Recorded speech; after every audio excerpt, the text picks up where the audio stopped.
Being an international student చిన్నప్పుడు అమ్మాళ్ళు మేము స్కూల్కి వెళ్ళేటప్పుడు 2-3 కిలోమీటర్స్ నడుచుకుంటే వెళ్ళేవాళ్ళం. అలా ఉండి మీకు ఫుల్ ఫెసిలిటీస్ ఎక్కువైపోయినాయి అది ఇది అనేవారు.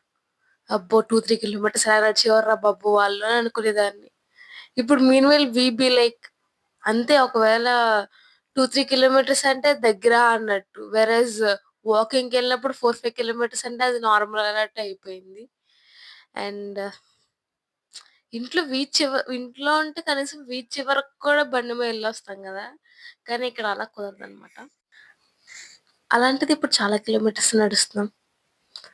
ఎప్పుడన్నా గుడికెళ్ళినప్పుడు చిన్న కొబ్బరికాయ కవర్ పట్టుకోమా అంటే, "బాబోయ్! నువ్వు పట్టుకో" అని కొట్టేసుకున్నాం నేను, మా అన్నయ్య. ఇప్పుడు మేబీ లైక్ కేజీలు, కేజీలు గ్రాసరీస్ మోసుకొనొస్తాం 3 floors without lift. It's nightmare to me. ఒకవేళ ఇండియాలో ఉండుంటే చాలా ఓవర్ యాక్షన్ దొబ్బేదాన్ని. బట్ ఇక్కడ మనకు వేరే ఆప్షన్ ఉంది కాబట్టి మనమే మోసుకోవాలనమాట.